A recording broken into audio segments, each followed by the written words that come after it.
എല്ലാവർക്കും നമസ്കാരം. ജയ് ഗുരുദേവ്. കണ്ണുകളടച്ച് നട്ടെല്ല് നിവർത്തി വെച്ചിരിക്കാം. 3 പ്രാവശ്യം ഓംകാരം ചൊല്ലാനായിട്ട് തയ്യാറാവാം. സാധാരണ ശ്വാസം അകത്തേക്ക്, ശ്വാസം പുറത്തേക്ക്. ഓംകാരം ചൊല്ലാനായി ദീർഘ ശ്വാസം എടുക്കാം.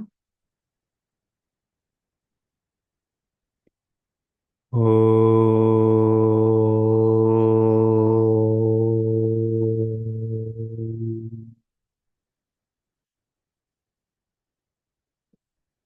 ഓ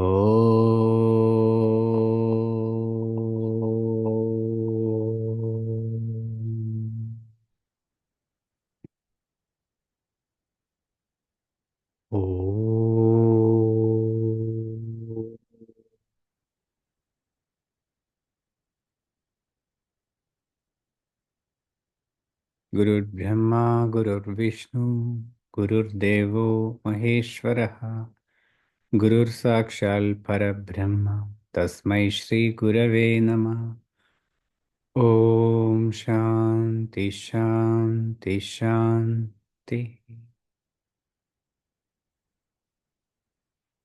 സാവധാനം നിങ്ങളുടെ കണ്ണുകൾ തുറക്കാം. ജയ് ഗുരുദേവ്.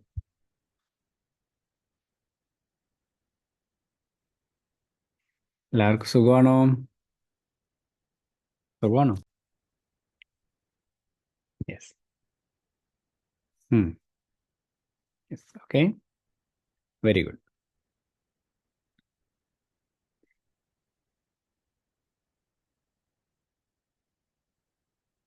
ആരാണ് കുറേ പേര് കയറിയിട്ടില്ലല്ലോ സെഷന്?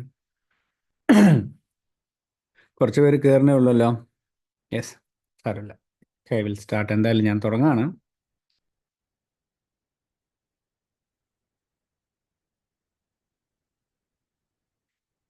അതായത് ഈ പാതയിൽ, ആധ്യാത്മിക പാതയിൽ ശ്രദ്ധിക്കാനുള്ള കാര്യം എന്ന് വെച്ചാൽ ഇത് എത്രത്തോളം നമ്മൾ ശക്തിയോടെ മുന്നോട്ട് പോകണം. നമ്മുടെ പ്രാരാബ്ധ കർമ്മങ്ങൾ പിടിച്ച് ഈ വഴിതിരിക്കാൻ, തിരിപ്പിച്ച് വിടാൻ ഒരുപാട് ശ്രമങ്ങൾ നടത്തും.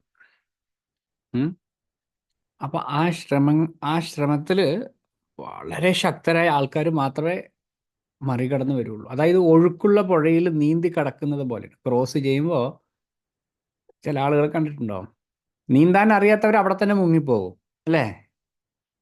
ഇനി നീന്തൽ അറിഞ്ഞ ആളുകൾ പോലും ഇക്കരെ എത്താൻ ഒരുപാട് കഷ്ടപ്പെടും അല്ലേ? വളരെ ശ്രദ്ധയോടെ നീന്തണം. അതുപോലെ തന്നെയാണ് ഈ ആത്മീയ പാതയിലും നമുക്ക് സംഭവിക്കുക. സ്വാഭാവികമായിട്ടും നമ്മുടെ ബോധതലത്തിൽ വികാസം സംഭവിക്കുമ്പോൾ നമുക്ക് ജീവിതത്തിൽ സൗഭാഗ്യങ്ങളൊക്കെ താനേ വന്നു ചേരും. കുറച്ച് കാര്യങ്ങളൊക്കെ നമുക്ക് ഓട്ടോമാറ്റിക്കായിട്ട് വന്നു ചേരും. അപ്പോൾ ആ വന്നു ചേരൽ എന്ന് വെച്ചാൽ നമുക്ക് ലൗകികമായ ഒരുപാട് കാര്യങ്ങളൊക്കെ വന്നു ചേരും. അതെല്ലാവർക്കും അനുഭവം ഉണ്ടാവും. എങ്കിലും കുറച്ചുകൂടെ ഹയർ സ്റ്റേറ്റിലേക്ക് പോകുമ്പോൾ നമുക്ക് സിദ്ധികളൊക്കെ വരുന്ന പറയാം. അതായത് ഭാവി പ്രഡിക്റ്റ് ചെയ്യാൻ പറ്റുക, എന്താ സംഭവിക്കുന്നത് നമുക്ക് ഏകദേശം അറിയാം എന്തൊക്കെയാണ് എന്നുള്ളത്. പിന്നെ നമ്മുടെ ജപമൊക്കെ ചെയ്ത് കഴിഞ്ഞാൽ നമുക്ക് വാക്കിന് വല്ലാത്ത ശക്തി വരും. അങ്ങനെ ഒരുപാട് കാര്യങ്ങളുണ്ട്. അതുപോലെ ഒരുപാട് തരം ഇതൊക്കെ വന്നു കഴിഞ്ഞാൽ സ്വാഭാവികമായിട്ടും നമ്മൾ അതിലും പെട്ടുപോകാൻ സാധ്യത ഉണ്ട് എന്ന് പറയണം. അപ്പോൾ വലിയ ചലഞ്ചാണ്. എല്ലാ ദിവസവും കയറുക എന്ന് പറയുന്നത് ചെറിയ കാര്യമല്ല. അപ്പം അത്രയും നിങ്ങൾ എഫേർട്ട് എടുത്ത് കയറുന്നുണ്ടെങ്കിൽ അത്രയും അനുഗ്രഹീതമായ ആളുകളാണ് എന്നുള്ളതാണ് സത്യം. അനുഗ്രഹിക്കപ്പെട്ട ആളുകളാണ് എന്നുള്ളത് അല്ലേ? ചിലപ്പോൾ സെഷന് കയറാൻ പറ്റാത്ത സമയത്തും ജപിക്കുന്നുണ്ടല്ലോ, കയറിയിട്ട് അല്ലേ? സെഷന് കയറിയിട്ട് ജപിക്കുന്നുണ്ടല്ലോ, അത് വലിയൊരു കാര്യമാണ്. അത് നിങ്ങൾ ഏത് മഹാഗുരുക്കന്മാരും ഇനി എന്താ പറയുക, വിശ്വത്തിൻ്റെ ഗുരുവായ ആരാണെങ്കിലും ഏതാളോട് പോയി ചോദിച്ചാലും അദ്ദേഹം പറയുന്ന കാര്യം ഇതാണ്: നിങ്ങൾക്ക് ജപവും കാര്യങ്ങളൊക്കെ ചെയ്യാൻ പറ്റുന്നുണ്ടെങ്കിൽ വളരെ ഭാഗ്യശാലികളാണ്. ഈശ്വരനാമം സത്സംഗം ഒക്കെ ചെയ്യാൻ പറ്റുന്നതിൽ ഭാഗ്യശാലികളാണ്. ഓക്കെ. അപ്പോൾ എന്തുകൊണ്ടാണെന്നറിയോ ഈ കാര്യങ്ങളൊക്കെ വീണ്ടും വീണ്ടും ചെയ്യാന്ന് വെച്ചാൽ, രണ്ട് തരം സംഘം ഉണ്ടല്ലോ. അതായത് സംഘം ചേരൽ എന്ന് പറഞ്ഞാൽ, നമുക്ക് സത്സംഗം എന്ന് വെച്ചാൽ സത്യത്തെ നോക്കിക്കൊണ്ട് പോകുന്ന ഒരു സംഘം, അല്ലെങ്കിൽ ഒരു ഫെസിലിറ്റി, സത്യാന്വേഷികളുടെ ഒരു കൂട്ടായ്മ എന്നൊക്കെ. അപ്പം അവിടെ സ്വാഭാവികമായിട്ടും നിത്യമനിത്യമായ കാര്യങ്ങളെ തിരിച്ചറിയാൻ വിവേക, വൈരാഗ്യം, ജ്ഞാനം, ഈ കാര്യങ്ങളൊക്കെ ഡിസ്കസ് ചെയ്യും. ഇതേ വ്യക്തി തന്നെയാണ് കുറച്ച് ദിവസം ലീവ് എടുത്തു കഴിഞ്ഞാൽ എന്ത് സംഭവിക്കുന്നത് വെച്ചാൽ, കുറച്ച് കാര്യങ്ങൾ ശരി, കുറച്ച് ഇതൊക്കെ മാറ്റി വെച്ച് കുറച്ച് ലോകത്തിലെ കാര്യങ്ങളൊക്കെ എടുത്ത് ചെയ്തിട്ട് വരാമെന്ന് വെച്ചാൽ, അതിൻ്റെ മുദ്രണങ്ങളൊക്കെ വളരെ സ്ട്രോങ് ആയിട്ട് നമ്മുടെ ബോധതലത്തിൽ പതിയും. നമ്മൾ ശ്രദ്ധിച്ചു നോക്കിൻ്റെ ചില ആളുകളോട് ഇങ്ങനെ അറിയാതെ സംസാരിച്ച് അയാളുടെ സ്വഭാവ സവിശേഷതകൾ നമ്മളിലേക്ക് വരുന്നത് കണ്ടിട്ടുണ്ടോ? ചില ആളുകൾ ഇങ്ങനെ സംസാരിച്ച് അവരോട് നല്ല ഫ്രണ്ട്ഷിപ്പ് ആയി സംസാരിച്ച് അവരുടെ ചില ശീലങ്ങൾ, അവർ സംസാരിക്കുന്ന പ്രയോഗങ്ങൾ, ചില വാക്കുകളൊക്കെ അറിയാതെ നമ്മൾ കോപ്പി ചെയ്യും. അത് നമ്മൾ ഉപയോഗിക്കാൻ തുടങ്ങും. അപ്പം നമ്മൾ അറിയാതെ തന്നെ നമ്മൾ ഒരുപാട് കാര്യങ്ങൾ സ്വാധീനിക്കും. അതേപോലെ ലോകം സംബന്ധിച്ച കാര്യങ്ങളിൽ നമ്മൾ ഇങ്ങനെ മുഴുകി ഓരോ കാര്യങ്ങൾ ചെയ്യുമ്പോഴും നമ്മൾ അറിയാതെ അതിൽ നിന്ന് ഒരുപാട് സംസ്കാരങ്ങൾ നമ്മളിലേക്ക് വന്നു ചേരുന്നു. നമ്മളിലേക്ക് വന്നു ചേരുത് നിർബന്ധിതമായി നമ്മളത് ഫോളോ ചെയ്യേണ്ട അവസ്ഥയിലേക്ക് വരുന്നു. അപ്പോൾ എത്രത്തോളം നമുക്ക് വേറെ സംഘങ്ങൾ, കാര്യങ്ങൾ, ലോകവുമായി കാര്യങ്ങളിലേക്ക് നമുക്ക് ഇടപെടേണ്ടിയിരിക്കുന്നു, അത്രത്തോളം നമ്മൾ എന്ത് ചെയ്യണം? സത്സംഗത്തിലേക്ക് വരാനും നമ്മൾ പ്രയത്നം ചെയ്യണം. മാറിപ്പോവും. സ്വാമി വിവേകാനന്ദൻ്റെ ഒരു കഥ പറയുണ്ടായിരുന്നു. ഒരു സ്വാമിജി, അദ്ദേഹം ആത്മജ്ഞാനിയാണ് അല്ലേ? അത്രയും വലിയ ജ്ഞാനി, വിദേശത്ത് പോയി സംസാരിച്ച വേറെ ജ്ഞാനികളില്ല, അത്രയും വലിയ ജ്ഞാനിയാണ്. പക്ഷെ അദ്ദേഹം അമേരിക്കയിൽ പോയി ആളുകളോടൊക്കെ സംസാരിച്ച് അവരുടെ കാര്യങ്ങളൊക്കെ സംസാരിച്ച് അവിടെ നോളജ് കൊടുത്ത് അവസാനം പറഞ്ഞു, എനിക്ക് മതിയായി, നിങ്ങൾക്ക് ജ്ഞാനം പറഞ്ഞു തന്നിട്ട് എനിക്കിപ്പോൾ നേരെ മെഡിറ്റേഷൻ ചെയ്യാൻ പറ്റില്ല എന്ന് പറയാം. എന്താണ്? നിങ്ങൾക്ക് നോളേജ് കാര്യങ്ങളൊക്കെ പറഞ്ഞ് നിങ്ങളെ ശരിയാക്കാൻ നോക്കി അവസാനം എനിക്കൊന്ന് ഇരുന്ന് സമാധാനമായിട്ട് മെഡിറ്റേഷൻ ചെയ്യാൻ പറ്റില്ല, എനിക്ക് നാട്ടിലേക്ക് പോകണം. എന്നിട്ട് നാട്ടിൽ വന്ന് ആ ശ്വാസം എടുത്ത് വിട്ടപ്പോഴാണ് പറയണത്, ഓ എന്തൊരു പെറ്റമ്മയും പിറന്ന നാടും സ്വർഗത്തേക്കാൾ മഹത്തരം എന്ന് പറയും അല്ലേ? അപ്പം എന്താണ്, എവിടെ തന്നെ പോയാലും ഈ അത് സത്യത്തിലേക്ക് വരണം. തിരിച്ച് എത്താതിരുന്ന പ്രശ്നമാണ്. ഞാൻ എല്ലാ ദിവസവും സാധനയും കാര്യങ്ങളൊക്കെ ചെയ്യുന്നുണ്ട്, എന്നിട്ട് ബാക്കി ലൗകികമായ കാര്യങ്ങൾ കുറച്ച് ഏർപ്പെട്ട് കഴിഞ്ഞാൽ വേറൊന്നുമില്ല, സാധന കറക്റ്റ് ചെയ്ത് വെക്കും, എങ്കിലും സത്സംഗം ഇല്ലെങ്കിൽ എന്ത് സംഭവിക്കും? ദുർസംഘങ്ങൾ പറഞ്ഞിട്ട് അങ്ങനെ ഒരു സംഘമില്ല, എങ്കിലും ലോകം സംബന്ധിച്ച കാര്യങ്ങൾ നമ്മളൊന്നും ഇല്ലെങ്കിൽ എവിടെയെങ്കിലും പോയി കഴിഞ്ഞാൽ ഏതെങ്കിലും ഒരു സംഘടനയുടെ പ്രസിഡൻ്റാക്കി നിങ്ങളെ നിയമിക്കും. അതോടെ നിങ്ങളുടെ സത്സംഗം കഴിഞ്ഞു, പിന്നെ പ്രസിഡന്റ്, ആ സംഘടനാ വർക്കുകൾ, കാര്യങ്ങൾ ഇതൊക്കെയായി. സെക്രട്ടറി, പ്രസിഡന്റ്, അല്ലെങ്കിൽ ഉത്സവ കമ്മിറ്റിയുടെ ചെയർമാനോ. അപ്പോഴും മനസ്സ് ആത്മനിഷ്ഠനായിട്ട് ഇരിക്കാൻ നമുക്ക് പറ്റിയിട്ടില്ലെങ്കിൽ ആ സമയത്ത് കഷ്ടപ്പെടും. അറിയാതെ ആ കർമ്മങ്ങളിലൊക്കെ ഏർപ്പെട്ട് എന്താവും? ഈ സത്യത്തിൽ നിന്ന് മാറാൻ സാധ്യത ഒരുപാട് കൂടുതലാണ്. അപ്പോൾ വീണ്ടും വീണ്ടും സത്സംഗത്തിലേക്ക് വരാൻ നമ്മൾ നേരത്തെ പറഞ്ഞതുപോലെ ഈ അരുവി അല്ലെങ്കിൽ പുഴ ഒഴുകുമ്പോൾ അങ്ങോട്ടേക്ക് വലിവ് കൂടുതലാണ്. നീന്താതിരുന്ന വെള്ളത്തിൽ ഇങ്ങനെ പാറിക്കിടന്നാൽ തന്നെ അത് കൊണ്ടുപോയിക്കോളും. പക്ഷേ ഈ സത്സംഗത്തിലേക്ക് വരാൻ എഫേർട്ട് എടുക്കണം. എങ്ങനെ? കുറച്ചുകൂടെ എഫേർട്ട് എടുക്കണം എന്ന് പറയാം.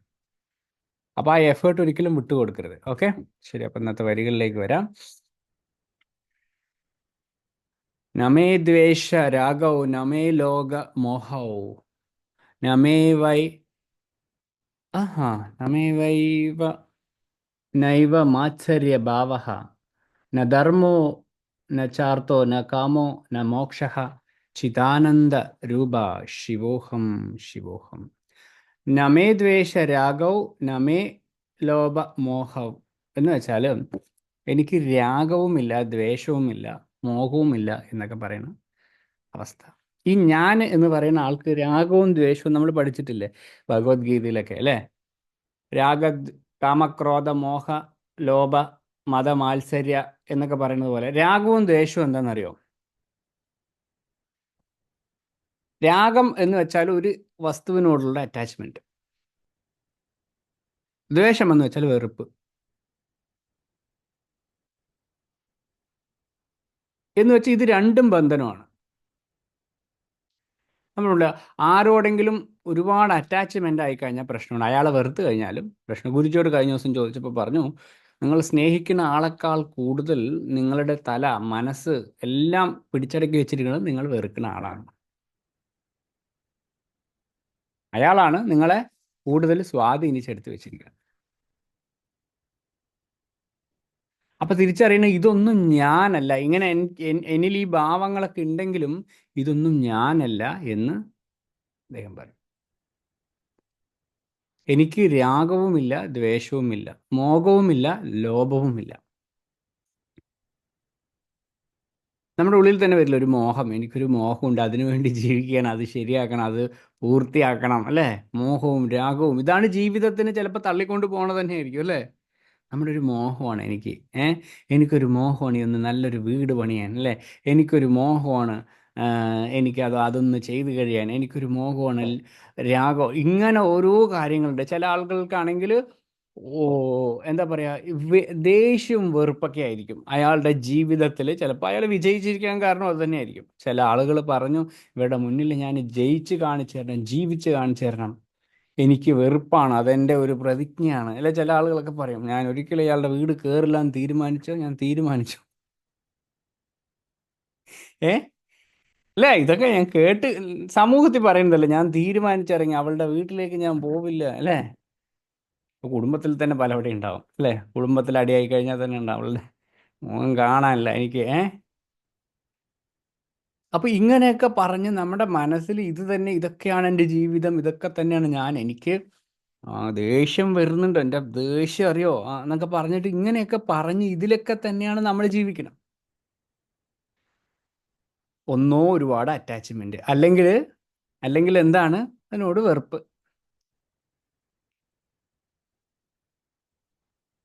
ഇതൊന്നും ഞാനല്ല എന്ന് തിരിച്ചു. ഇതൊന്നും എന്നെ ബാധിക്കണില്ല, ഇതൊന്നുമല്ല ഞാൻ. അപ്പൊ എന്താണ്? അത് പറയും. അതിനു മുമ്പ് പിന്നെയും പറഞ്ഞു, ന ധർമ്മോ ന ചാർത്തോ ന കാമോ ന മോക്ഷ. അതായത് നമ്മൾ നമ്മളിപ്പോൾ പറയാറില്ല, ഞാൻ ഈ സ്ഥാനം വഹിക്കുന്ന ആളാണ്. ഞാൻ കഴിഞ്ഞ സെഷന് നിർവ്വാണ ഷഡ്ഗം പറഞ്ഞിട്ടില്ലെങ്കിലും നേരത്തെ തന്നെ അതിനെക്കുറിച്ചൊക്കെ നമ്മൾ ഡിസ്കസ് ചെയ്തു. ഞാൻ ഈ സ്ഥാനം വഹിക്കുന്ന ആളാണ്, ഈ സ്ഥാനത്തിലുള്ള ഒരാളാണ്, അല്ലേ? എനിക്കൊരു സ്ഥാനമാനങ്ങളുണ്ട്, ഒരു ധർമ്മമൊക്കെ ഉണ്ടല്ലേ? ഒരു പത്നിയാണ്, അല്ലെങ്കിൽ ഒരു കുടുംബനാഥനാണ്, അല്ലെങ്കിൽ ഞാനൊരു വീട്ടമ്മയാണ്, അല്ലെങ്കിൽ ഞാനൊരു എഞ്ചിനീയറാണ്, അല്ലെങ്കിൽ ഒരു ഡോക്ടറാണ്.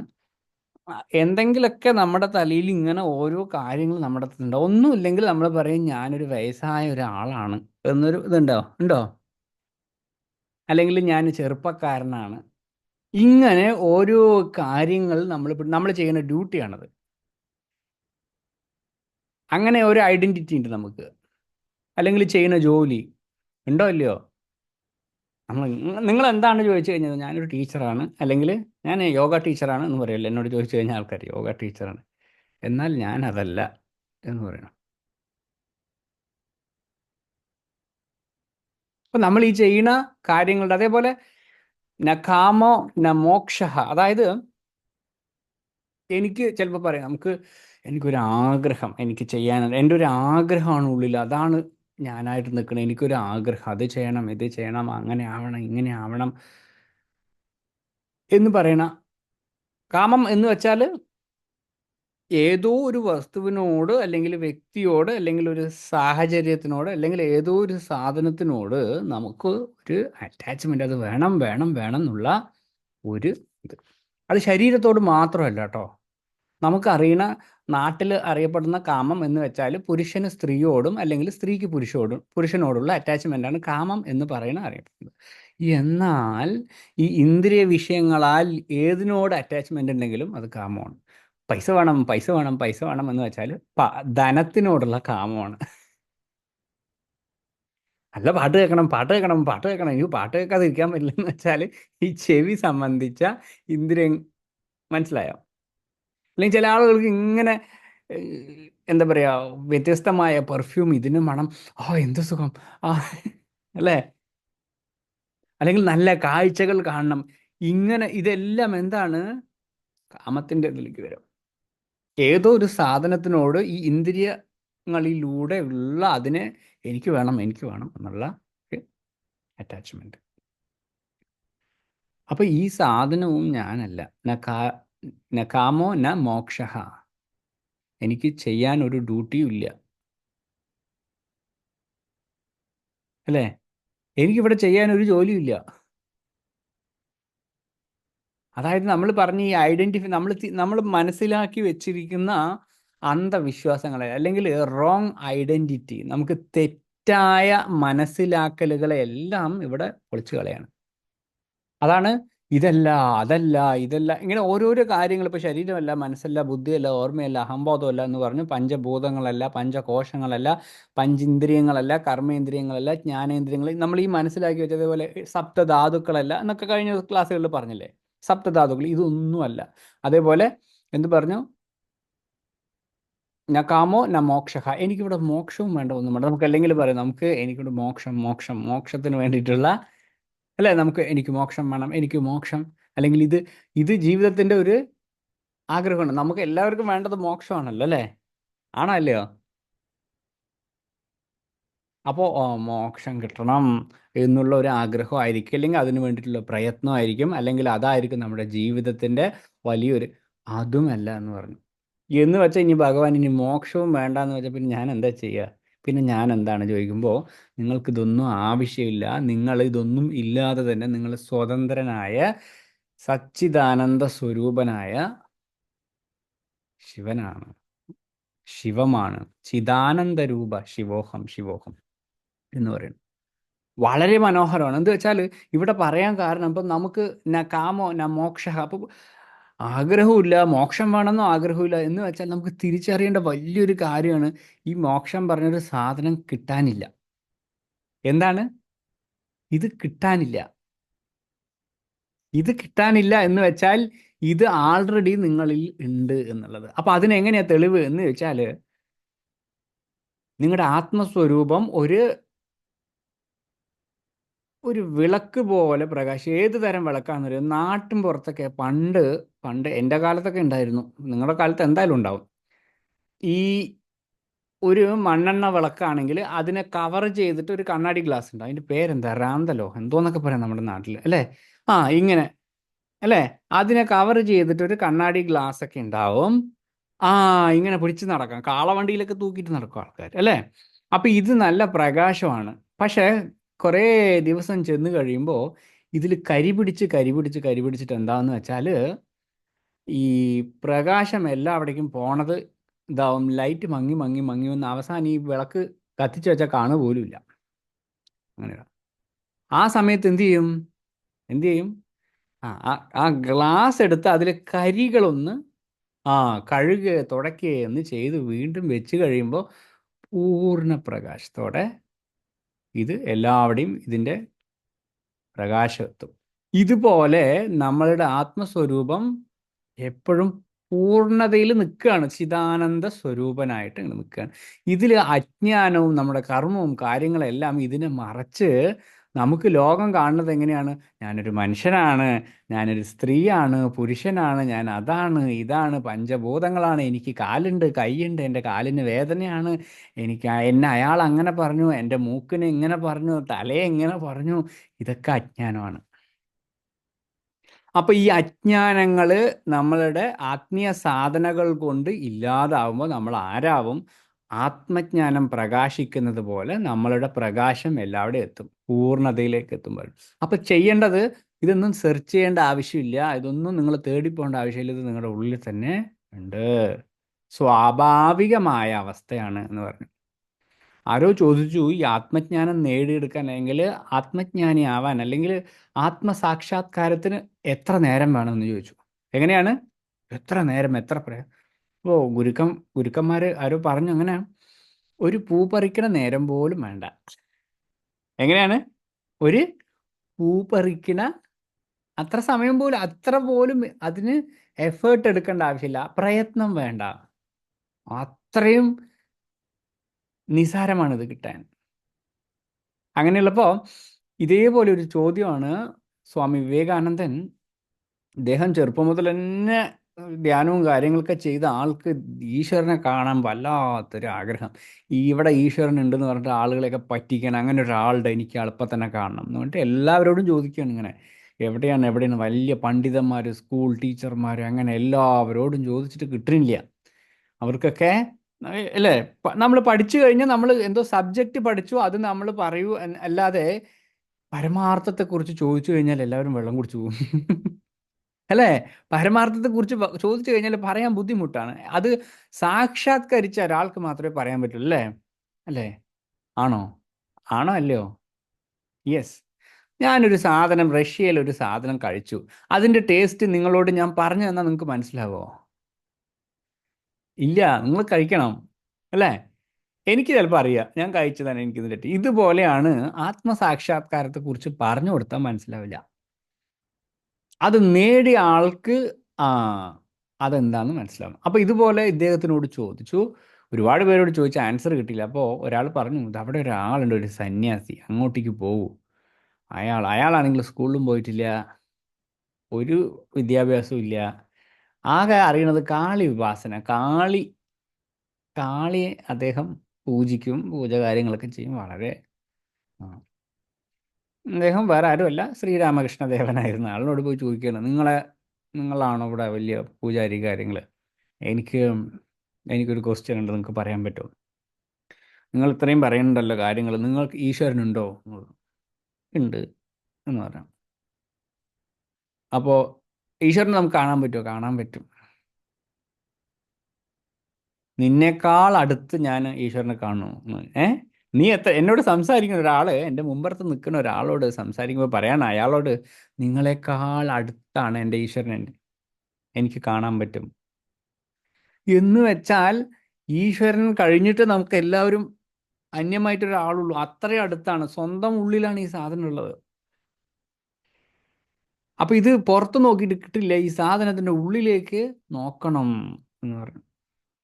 അപ്പം അങ്ങനെയാണ് ഓരോ കാര്യങ്ങൾ പറഞ്ഞു കൊടുക്കുന്നതും ഇങ്ങനെ ഓരോരോ വിഷയം ചെയ്യുന്നതും. അതിൽ അദ്ദേഹത്തിൻ്റെ ജീവിതത്തിൽ അടുത്തൊരു ടേണിംഗ് പോയിന്റായി ഗുരു ജീവിതത്തിൽ വരുമ്പോൾ സംഭവിക്കുന്നത്.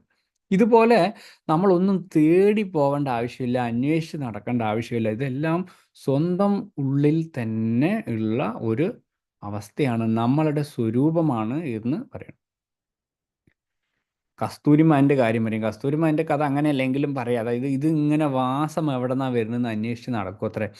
എവിടെയാണ് നല്ല മണം, സുഗന്ധം എന്ന് വെച്ചാൽ സ്വന്തം ശരീരത്തിൽ നിന്നുള്ള ഒരു മണമാണെന്ന് തിരിച്ചറിയാത്തത് പോലെ. അതുപോലെ ശാന്തിയും സമാധാനവും സ്നേഹവും സന്തോഷവും ആശ്വാസവും ആനന്ദവും ഒക്കെ അന്വേഷിച്ച് എല്ലാ പ്രവർത്തനങ്ങളും ചെയ്തിട്ട് അവസാനം ആത്മജ്ഞാനിയായ മനുഷ്യനായ ആത്മജ്ഞാനി, അല്ലെങ്കിൽ എങ്ങനെ വേണമെങ്കിലും പറയാം, ഒരു ആത്മജ്ഞാനി അത് കണ്ടെത്തുന്നു. ഈ ലോകത്ത് അന്വേഷിച്ചിട്ടൊന്നും സാധനം കിട്ടാനില്ല, ഇത് സ്വന്തം ഉള്ളിൽ തന്നെ ഉള്ളൊരു അവസ്ഥയാണെന്ന് തിരിച്ചറിയുമ്പോൾ മനസ്സിലാവണം. ഇനി നമ്മൾ ആത്മജ്ഞാനി ഒന്നും ആവണ്ട ഇത് മനസ്സിലാവാൻ, അല്ലെങ്കിൽ സ്വന്തം ഉള്ളിലേക്ക് അന്വേഷിക്കാൻ. നിങ്ങൾ വലിയ സമ്പന്നനായാൽ മതി. നിങ്ങൾക്ക് ലോകത്ത് എന്തും വാങ്ങിക്കാനുള്ള സമ്പത്തുണ്ടെങ്കിൽ മതി. അപ്പോൾ മനസ്സിലാവും സമാധാനവും ശാന്തിയും സന്തോഷവും സുഖവും വാങ്ങിക്കാൻ പറ്റില്ല. ഇപ്പം സമ്പത്തില്ലാത്തതുകൊണ്ട് നമുക്ക് പറയാൻ പറ്റും, സമ്പത്തുള്ളവർക്കൊക്കെ സുഖമാണ്, അവർക്ക് എന്തും ആവാലോ, വളരെ സുഖമാണ് ജീവിതം. അതാണ് ഈ ലോകം ഓടിക്കൊണ്ടിരിക്കുന്നത് തന്നെ സമ്പന്നനാവാനല്ലേ ലോകത്തെല്ലാവരും പ്രയത്നിക്കുന്നത്, കാശുണ്ടാക്കാൻ, സുഖമായിരിക്കാൻ. ആണോ അല്ലയോ? ആണോ അല്ലയോ? കാശുണ്ടാക്കി സുഖമായിരിക്കാനല്ലേ എല്ലാവരുടെയും ജീവിതത്തിൽ ആഗ്രഹം, സത്യമാണ്. അപ്പോൾ ഇനി അങ്ങനെ ആയി കഴിഞ്ഞിട്ട് നമുക്ക് മനസ്സിലാവാം എങ്ങനെയാണ് ഈ ലോകത്ത് ഇഷ്ടം പോലെ സമ്പത്തൊക്കെ ഉണ്ടാക്കി ആരോഗ്യമൊക്കെ നിലനിർത്തി അടിപൊളിയായി ഇരുന്ന് ഇനി നമുക്ക് വാങ്ങിക്കാനൊന്നുമില്ല, എല്ലാം വാങ്ങിച്ചു കൂട്ടി എല്ലാ കാര്യങ്ങളും ചെയ്ത് പെർഫെക്റ്റ് ആക്കി വെച്ചു, എന്നിട്ട് കിടന്ന ഉറക്കം വരില്ല, മനസ്സിന് അസ്വസ്ഥത. അപ്പോൾ ബുദ്ധിയുള്ള ആൾ എന്ത് ചെയ്യും? ഇതൊന്നും ചെയ്യണ്ട, ഇനി ഇതൊക്കെ ചെയ്ത് ഈ ജന്മം കഴിഞ്ഞ് തട്ടിപ്പോയതിനേക്കാളും നല്ലത് മഹത്തുക്കൾ, ബുദ്ധിയുള്ളവർ പറഞ്ഞതിന് വിശ്വസിക്കുക.